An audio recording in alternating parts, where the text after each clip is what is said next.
Happy New Year, 2025, January 3rd.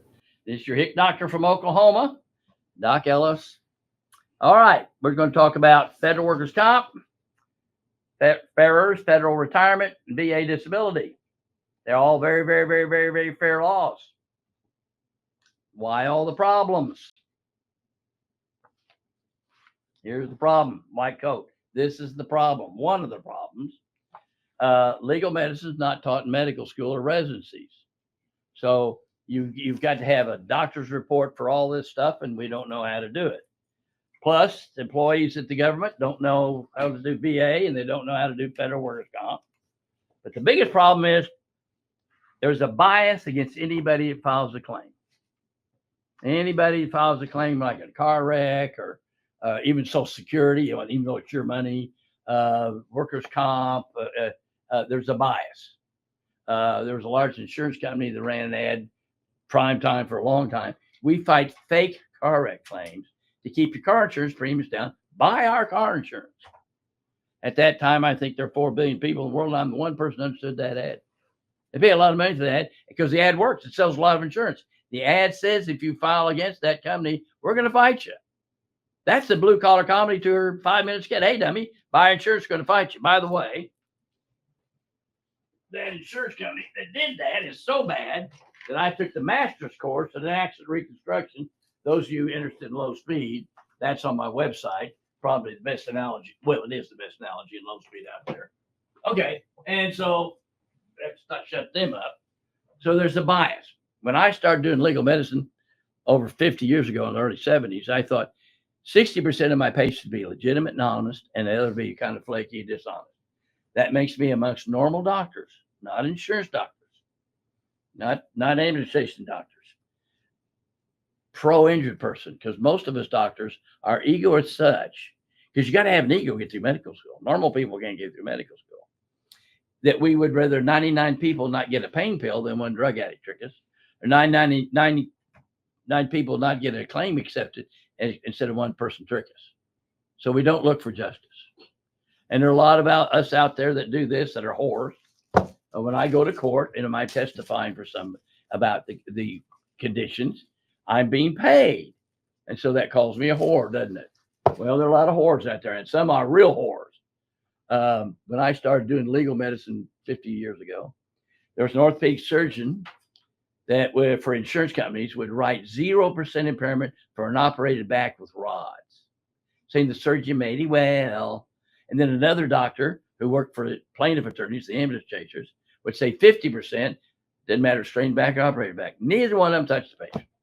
So there's just a lot of fraud out there. So get over yourself. If you're in federal workers' comp and you go to a second opinion, you go, well, he didn't touch me. He didn't do this. He didn't do that. He didn't do this. That happens. Okay. So when you go to, now, especially federal, I would turn your cell phone on, turn it on to record. First of all, you get a record of what the guy did. It'll give you how long you're in there. Okay. Then you can testify. Now, the trouble is expert witnesses can't be sued. Okay. So like a VA, the doctor said he has noise-induced hearing loss, but 3.5 years in artillery didn't contribute. You cannot sue him for that, although that's obviously absurd because you can't sue an expert witness for their opinion. You can show us a bad opinion and show a better opinion and 2 opinions fighting, but you can't be sued. Okay, so that's what you're up against. Okay, the good things about federal workers' comp. If you're off work due to an injury, you get 75% of your pay tax-free if you got kids. And then you have to go to doctors. You have to get paper filled out. Be careful. There are not many people who know how to do this stuff. And you also get scheduled awards. If you cut off a thumb or injure your body apart, you get paid for it. Be careful of that too. When you get a scheduled award, you can't do just the book. This is the book we're using right now, the 6th edition of the AMA guides. You need somebody that also knows the Federal Employment Compensation Act, FECA bulletins. For instance, in the book, you start off with range of motion or diagnosis. If range of motion is highest, that's it, and you stop. But if diagnosis is highest, you can add nerves to it. Federal law which is different than the book. If range of motion is higher, and it usually is like in a shoulder, you get to add the nerves and that stuff to it. That's worth coming from New Jersey. Okay? But you've got to know those fecal bulletins. So you can't just do it like you did state workers' comp doctors. If not, refer it. Now, federal retirement, federal employment retirement system, FERS. You can't do the job for which you're hired. It's not Social Security, no sustained gainful employment. For instance, crane operator, got a fused neck. You can't turn his neck in the cab. He is FERS eligible, not Social Security eligible. You're going to have someone who knows what to do. All right. VA. The key in the VA is you've got to get a nexus report, nexus, which is a causation report.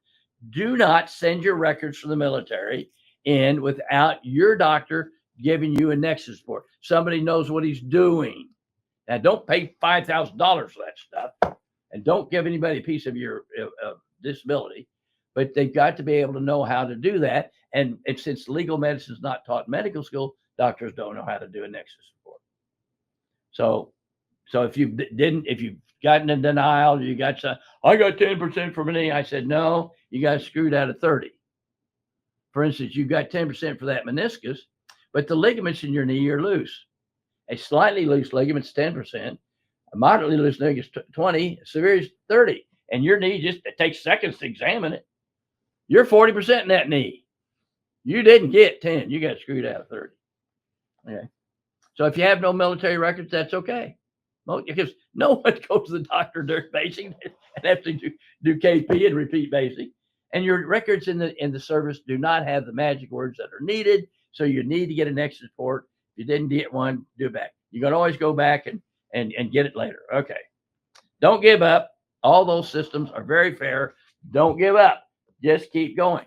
Now, the trouble is we were raised on basically the Bible and Superman comic books. Truth, justice, the American way. So if a government entity screws you, like in VA or federal workers' comp, it hurts your feelings. Because we're supposed to be the good guys. Don't give up. Keep applying. You'll win. In federal workers' comp, FERS, and VA disability, because the laws are very, very fair. All right. Okay. You got any questions? Here we go. More of a comment, really, from Lawanda Latavia. I know she's been on a prior of your webinars. I did another schedule award for USPS, but it was a different case. But my doctor still put me at 15% nerve damage. Well, good. But it depends on what your EMG, your nerve study is. And I'd have to look at the EMG to tell you if that's correct. Talking about the process is, let's say she's wanting to get a higher rating. Okay, so let's say you got 10% and you come back and we rate you at 8%, you don't pay the 2% back. But if you went from 10 to 20, you get that extra 10%. And if she's wanting to get a higher rating. Right. Okay, so you go get another scheduled award. But if you have more nerve damage, get another torture test, that EMG nerve conduction study. And if it shows that, then you get to that plus whatever body part is. Now, sometimes you need a new diagnosis. In other words, you may have a nerve here, but you need epicondylitis approved too, so we can do range of motion plus the nerve.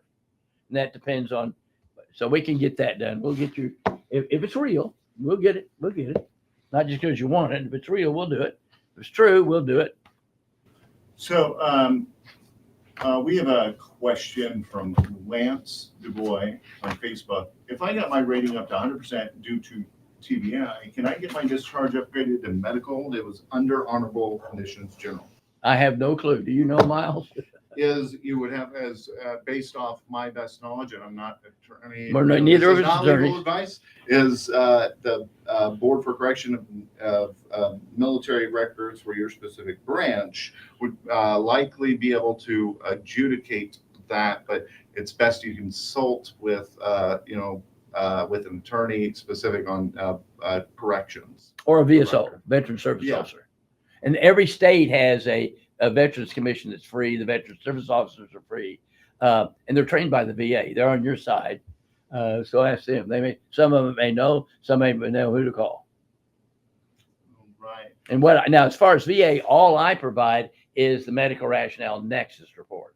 I'm not your lawyer. I'm not, so then, and now in VA, you can get a veteran service officer to help you file it to begin with. You can't hire an attorney initially until you get a denial. Then you can hire an attorney. Okay. So let's talk about the process from the very beginning. Someone's injured on the job. What do? On the job, you're required to report any injury. And of course, most of the injuries are slip and fall, sprained ankle, that just die. You get a claim number and it just dies and it just goes off into the sunset and you file it. But if you need treatment, you get to pick your doctor in federal. Also, you get to pick who does your nexus report too. You get to pick your doctor. Very important how you pick, because that doctor's report has more probative or legal value. It's not like 2 car wrecks, 2 dueling doctors. In federal, your doctor's report has more legal value. An example, 60-year-old postal employee in a walker for his hips, knees, and ankles. He's getting 75% of his pay tax-free. And the nurse case manager wants him on FERS, 40% taxable. So that's a good idea to save post office a lot of money. Why would he be that stupid? Well, they don't like it. Well, that's tough. You hired him in 1916 law, and that applies. And he gets to pick his doctor. I am be the guy. So they send him to 3 different doctors, paid him over $5,000 apiece. These some said, yes, he can work, yes, with these restrictions. And as their treating doctor, these are the restrictions. Post office said, we don't have a job like that. So he stays on federal workers' comp until he dies. And they lost $30,000 down the commode. So They, being the government, lost the money. The guy didn't lose money. So whenever, after someone files, they see a doctor, let's take a step back even further from that. Why should they select you as a doctor compared to other providers? They shouldn't. If someone knows this stuff, you don't need to come from New Jersey. The trouble is, we have no legal medicine training, much less federal workers' comp training. I'm the only guy that does seminars on it. Okay. So just occupational medicine is not enough. You've got to know federal workers' comp. And you don't need an attorney. The government pays for it. Now they only pay for 100 miles of travel, but I don't charge you anything for federal workers' comp. And so the federal law adjudicates that the doctor is the smartest person in the room when it comes to the claim, correct? No, he's the one that has the most authority. Okay. And reasonable medical certainty is I've got a white coat based on my education, training, and experience. And a lot of doctors don't understand what that means. It's not beyond a shadow of doubt criminal law. It's what you would do. Example, person goes on a mission trip. It's endemic, a lot of hepatitis A. They don't have a hepatitis A vaccine. And 21 days later, doctor, you get to read a letter to his wife. Said, honey, my eyes are yellow. It was just that information, doctor. What's your thoughts? Not a diagnosis, not an impression. Well, he's got hepatitis A. Because with that information, and of course that would be hearsay in criminal law, but that's how doctors do it. They come up with a differential diagnosis, and as more information comes, that diagnosis can morph and change. Okay, so then the next letter is we had a CAT scan, and I got a stone in my gallbladder, my common duct stone, and the doctor, well, that's causing the bile to go up and make his eyes yellow, causing the jaundice. That's reasonable medical certainty.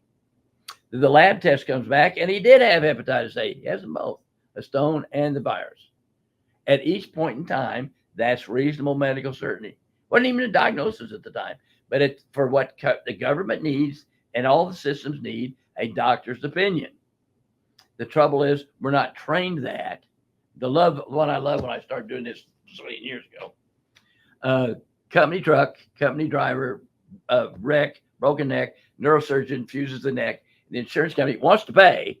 They're not fighting it, but they have to have a doctor say it's work related. Well, obviously it's work related. And the neurosurgeons wrote, I can't give you an opinion because I didn't personally see the truck roll. No, it's not. Now, this is not criminal law. It's just common sense law. So doctors, take a shot at it. Or send somebody that will. Like I'm licensed to do brain surgery. If I did it, it'd be malpractice. I'm not trained. No. So, one of the hurdles that a lot of people have is dealing with the system itself, is being told things that may be a little far off the beaten path of truth. So, No, a lot of people just say anything to get you off the phone. They're just lying. They may mean well, but a lot of them just lie. So just because they've got a badge or they're a claims examiner or they're working for the VA, no. It's your claim. You check it out.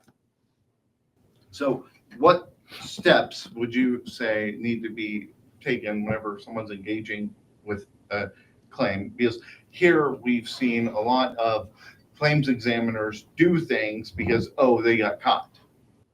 Oh yeah, because no one's catching them.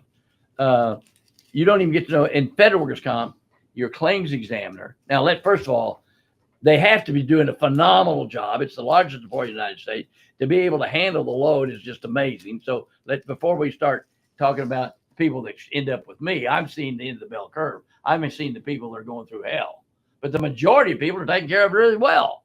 All right. So let's not forget our claims examiners do a good job, and they're swamped. Okay. But I've seen some really dumb things. Or I've seen another second opinion, or won't give you a decision. Just let it string along. Give me a decision. A denial's helpful. Then I can do an oral hearing and talk to a normal human being to go over the case, and we will win. Because when you go to oral hearing level, if you go Employee Compensation Appeal Board level, you go to Board of Veterans Appeals, all honest people, they call the law as it is. Both of them know that it's pro-veteran, it's pro-federal employee. And the law is written. Oh, it's written in case laws that, yeah. It's all on your side if you can get down at the bottom. If you've got a bad claims examiner, you're screwed. So we have a comment here from Mamie Rogers on Facebook. I request to have my claim reopened and DOL denied it. What's my next step? You get a doctor to write another letter, get another denial if you need to get, and then you ask for an oral hearing, and then I'll talk to him on the phone or whoever your doctor is, and talk to the oral hearing officer on the phone and get it reopened. We're just trying to get treatment on an accepted claim. Right. Now let's also touch on VA, because you find a lot of federal workers to be veterans, and VA, is just a difficult beast to deal with, notwithstanding the fact that a lot of people don't have their military medical records. Right. And even if you did even had records, the records in the military do not meet the VA criteria for accepting a claim. They're just medical records. But you have to have a white coat, say, now if you have medical records, you had a back injury, that helps. But let's say you have no medical records. As a flight surgeon, the only time I'd see somebody in the clinic is for a flight physical, because they don't want to get grounded. So I saw a lot of people at the bar. Doc, I got this friend that said, give your friend this prescription, go to get it filled out. It's the only way it's just, and no one's going to go see a doctor and be on KP or repeat, and back then you had more testosterone in the brains. So your medical records may not be a lot. So if you don't have any, you come in and you tell me that you had flat feet before you started in the service and they got worse running around with a backpack on, and I believe that becomes a new medical record. There's your new medical record. My medical opinion becomes your medical record. So it's not easy. It's that easy. That's the hard part. But it's hard to find doctors trained that way. So doctor, come spend a week with me. I'll teach you how to do it. You can help a lot of people. Now, let's keep the focus on veterans, but also talk about the importance of them filing a claim because of potential benefits after, they've passed away. Well, yeah, if you have filed a claim, let's say you file a claim and it's not yet adjudicated, we can still help the widow get that adjudicated and then show that contributed to the death, and the widow gets a pension. But you want to get it filed, you want to file it early because you get paid from the date you file it. So when you think about it, do it. And I understand the reluctance to do it because we're veterans. And in fact, I've been doing this for 3 years, and I thought, I ought to check my audiogram, a hearing test. I was 20% impaired when I left the service. So I'm going to file for that. And let my wife have that money because she's the one that has to put up me being deaf. Okay. So file for it, guys and gals. Now, let's take a comment or a question rather from Lashonda Takia on Facebook. And it's pretty simple, and I think we already know the answer. I need help with my federal disability case. Are you able to assist? And I think Sure. That's what you do. How? You just get on ellisclinic.com. If it's VA or FERS, or let's say federal, you click appointments, and out will come a form. You fill it out, put some records together. You send it in, so we'll look at you, and we'll give you a call, give you an appointment, or say we need this or that, and get it done, and say, yeah, we can help, or no, we can't. And then we'll get you an appointment and get you done, but get us some stuff so we can look at it. Right. So it's free. Now, VA's not free. I charge you $500 for a shoulder. Now, if it's a neck, I charge you $500. But if you have nerves going down both arms, it's still just $500 for the neck and both shoulders. Same way with back and both legs. So talk about the free aspect of it, because free federal, if I agree that it is work related, will be free. If you're at filing for something I think it's stupid, I'm going to charge you. I've never had to do that. People are pretty honest, and it's free, and because we're going to win if you don't give up. If you don't give up, and because the law's on your side, we know the law. You don't need a lawyer in federal workers' comp. We'll walk you through it. So let's track to some stories that have come through the clinic with their permission to share, obviously, and just to the extent that you may feel like there's no road ahead as the government is too big to deal with. But I think Charles Gregory's story comes to mind about to the length the government. Well, yeah, a lot of people. If you go to ellisclinic.com, there's a map. You'll see of all the pins. All of them have a horror story. It's just awesome. It's just you can't believe that our federal government does that to their vets and to their federal employees, but they do because we're humans. Speaking as the number one asshole, we're assholes, and we'll be assholes to each other. Okay, and so you get screwed. And when the U.S. government does, it hurts you. Now, if you're in Russia or China, you go, well, that's life. We'll figure it out when we get to heaven. But we're supposed to be the good guys. And when we do that, especially if a veteran, you put your life on the line. Could have been on food stamps. And when the government screws you, it's personal. So it's part of God's training you to judge angels. Most people don't know that. Read Corinthians. Don't you know that we're going to judge angels? Which means you're going to be trained. Jesus learned obedience by what he suffered. Everybody's surprised when it hits the fan. I can't believe someone did that. What book you reading? Jesus didn't come down because we're nice. Came down because I'm an asshole. Okay? And everybody else is too. And we're to love them. An act of the will. Yeah. We have come here from Jamie Fanner on YouTube. Dear Dr. Ellis, I'm pleased to inform you that my OWCP has finally accepted my CA2 for defect case. I deeply appreciate your guidance throughout the process. It has been invaluable. It only took us 50 years. No, no, that's my staff. Folks, if everybody's afraid that I'm 83 now, turned 83 December 1st. Everybody's afraid I'm going to retire. Never going to retire. Okay. The Lord may take me home, but I'm not going to retire. But my staff knows this stuff. They're phenomenal. They're smarter than I am. And I'm not being falsely humble. So it looks like Jamie's going to provide some more information for some following matters, because it looks like she's still typing here. But okay. While we're waiting for her to give, oh wait, no, it just came through. So she says, given recent developments, I seek your advisement on the following matters. They also wrongfully terminated. OWCP's findings support this, and my compensation and healthcare benefits have been retroactively backdated to my termination date. So, she is terminated, I guess. Yeah, I believe so. Okay. OWCP, as they also wrongfully terminated me, so past tense, I would assume so.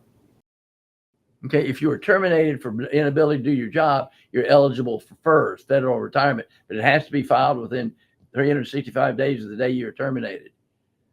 So if it's coming close to these, just send something to the office personnel. Look up FERS, just Google FERS, fill out the form and send it in. And then come in here, we'll do a FERS report for you. Okay. Yeah. Further question is, how should I enforce this finding to address the wrongful termination and related damages? That is Merit System Protection Board. I have no clue. That's where you get an attorney. Okay. If they need a letter from me or something medical or psychological about your damages, I'll do that. But I will not advise on that. That's way out of my league. But there is specific action. Yeah, that you EOIC should- complaints, the Merit System. Well, Yeah. more so about the question she presented about, her being terminated that you can help out with, which is FERS. Right, I can do FERS, okay, and at least and get you that if you were terminated because of physical or inability to do your job, that's fine. So she expands. So go to Ellis Clinic and read my FERS little handout. So she expands on it. Separate or consequential claims. Should I file separate claims for additional injuries sustained? That's interesting.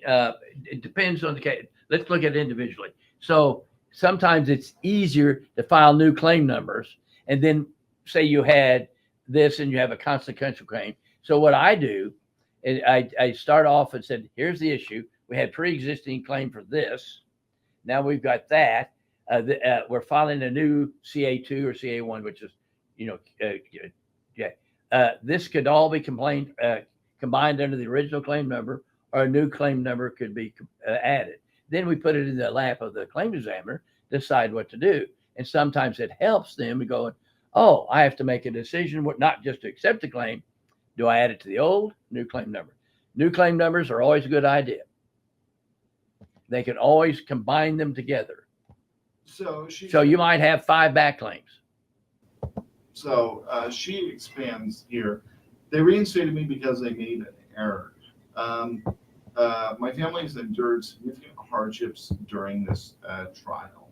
Is there any provision under OWCP for my children to receive compensation for loss of consortium due to the agency's actions and their effects on the family?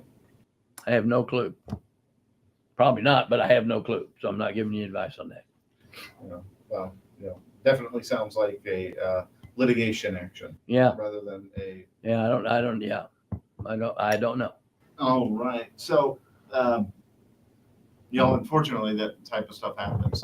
Oh, sure does. Where were we on Charles Gregory? Oh, okay. Charles, mail handler for 100 years. He got neck, back, charts this thick, 100 things. And they get a video of him carrying groceries out from his car into his daughter's house. Now, the Employee Compensation Appeal Board says that videos are worthless. They may be on medication. It's not the job for which they're doing. So this video doesn't mean anything. But anyway, the video. Post office does it a lot still. I'm putting you on notice, guys. Read the ECAB ruling. Okay, that's racketeering. That's RICO Act stuff, man. So they filed charges against him. Blah blah blah. He's getting ready to have an oral hearing in Amarillo, and I get a call from the union. Said, sounds like I need to come testify live. Here's what's sad. This sad. It makes me mad. If you do state workers' comp, you're going to do depositions. Okay, that's just part of the deal. Now I used to do a lot of state workers' comp until I restricted it to federal and VA. But I would also go live to the judge. Okay, if you do car wrecks, personal injury, you're going to do video depositions live in court. Okay, if you're going to do federal workers' comp, you should be able to do an oral hearing. You should be able to do a reconsideration. You should be able to take a letter to Employment Compensation Appeal Board. And if they need to go to criminal court, you need to go testify for them. If not, get out of here or refer them to somebody that will. I've done 1,589 trials and depositions, including federal criminal court. And every time I've been to federal criminal court, not only have I not only won, but the judge has threatened the prosecuting attorneys with contempt and even jail. And it just blows my mind that in federal criminal court, you're supposed to provide their last 4 years of trial testimony. I give it all. They don't even have their clerks read my testimony. If they read the testimony, I wouldn't be there. You don't want to mess with me. You have a badge. You have to follow your rules. Okay, back to Charles. So I get out there and I've got a oh God, this wonderful judge, a retired judge, federal judge, now teaching at Texas A&M, and she's seen attorneys for insurance companies saying nothing wrong, attorneys for amputation attorneys, doctors for amputation attorneys saying they're 100% impaired, and she's sitting there like that. Dr. Ellis, what are you getting paid? Because she's seen these whores. You know, if you do this, you're going to be called a whore. So if you spell God They, you're worried what they think. Don't do it. I don't care what you think or anybody else thinks or my wife thinks. I don't care what he thinks. Okay. He reads my reports. Okay. Now, if I'd been in federal court, I would not have been flippant. Okay. I said, I got a good steak last night. She said, no, don't you be flippant with me. In her oral hearing, you don't even have to keep a record. It's an informal hearing. So she obviously doesn't know the law. And she's applying what she knew as a federal judge to state, it's a federal order to come. Now, if I don't take over, this guy's going to jail. They're outside to arrest him.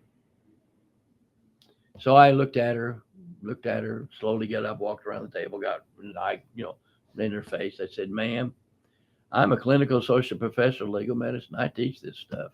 I'm the world's leading authority in the Federal Employment Compensation Act. I've taken off 2 days.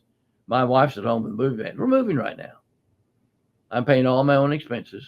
I got a steak last night. I'm damn sure going to get some beers tonight from these guys. And I'm going to teach you this stuff, and I'm going to tell you the truth. And you don't need to threaten me. And of course, she's got fire coming out. And then she goes, tell me what you think. And then she turned me loose. And they said that when I left, that she looked at the supervisor and the attorney said, you better settle this for lunch or you don't want to see my appointment. She did it anyway. She reamed them, which they deserved. They don't know the law. They didn't apply it correctly. So I assume Amarillo management thinks I'm the Antichrist. And so when I die, I'll begin mythology in North Texas. But that should be done by any doctor. Doctor, if you don't have the balls to do that, don't play in this big sandbox. Okay. Well, we have some follow-on by Jamie, specifically about schedule awards. The administrative delay caused unnecessary aggravation of the condition. Could you clarify whether I'm eligible for a schedule award for this aggravation? Now, remember, she was terminated, Yeah, you repeat your schedule award every year. Okay. If it goes up, and it is what it is. If it goes up, you get the difference. If it goes down, you don't pay back. You're not at risk. Okay. And she says here. Now you can also add site claims. You don't get anything for a site claim. You don't get anything for brain injuries and spine injuries or heart injuries because you don't need a brain, heart, or spine to work for the government. No, it's schedule award. What's that even mean? You got a thumb off. There was a schedule. So if you could have a fused neck and no nerve pain down the arm, you have 0% impairment. But you have nerve pain down your arm, you can rate the nerve down the arm. So last one. Finally, I want to express my gratitude for the strength and resilience that I'm guessing brought her and her family through this challenging time. Your continued guidance would mean the world to us.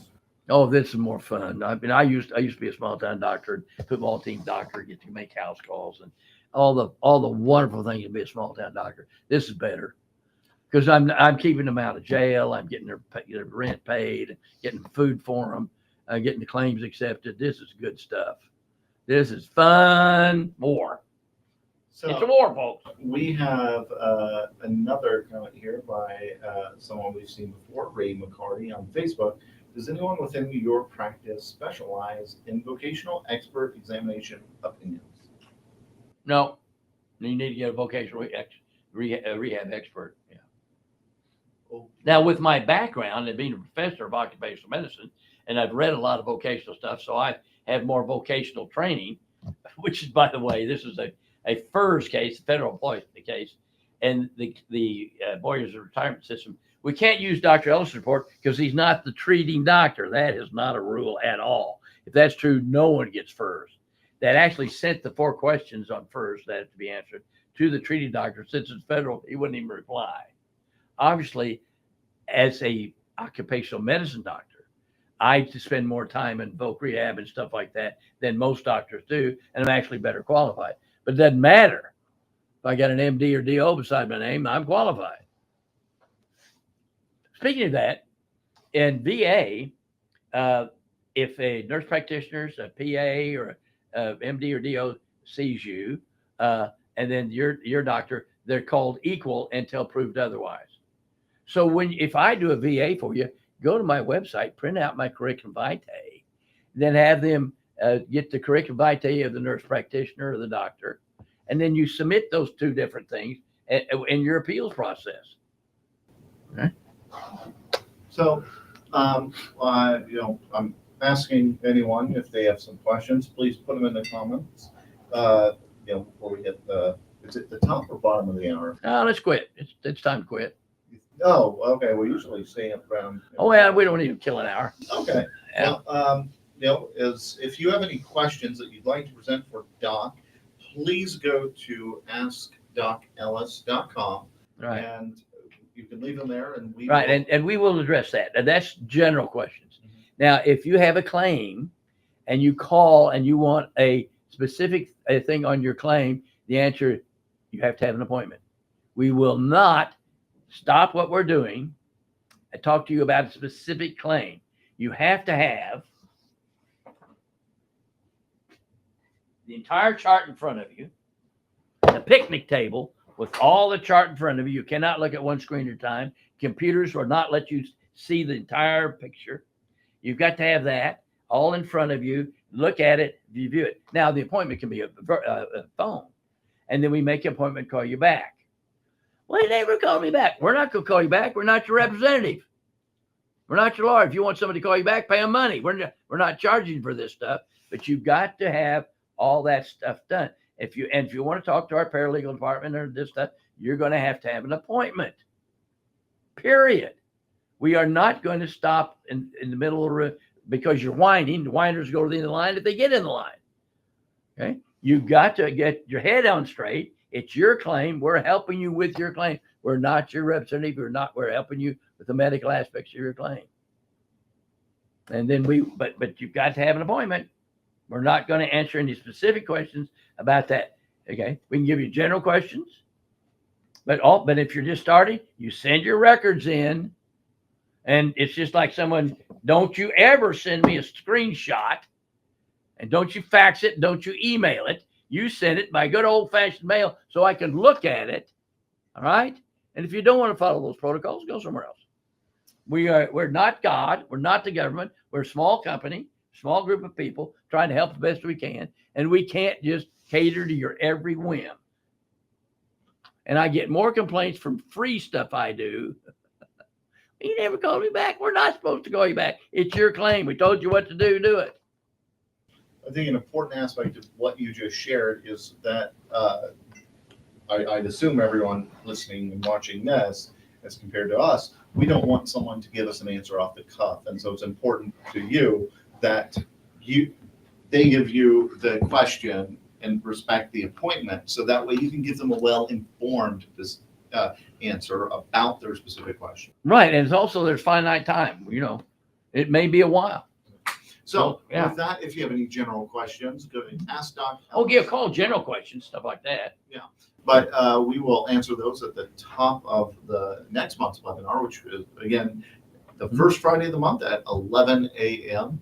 And we look forward to seeing you. And we also, during the month, we will have 4 or 5 questions we'll get on. We'll do short little Facebook, YouTube snippets about the questions. There's just a bunch of stuff out there. Google it and AI it and see what the crazy guy's saying. All right. Any last words? I appreciate you and I love you. You're my beloved, and we're going to do the best we can for you, but we're not God. And that's the neatest thing I learned when I was 31.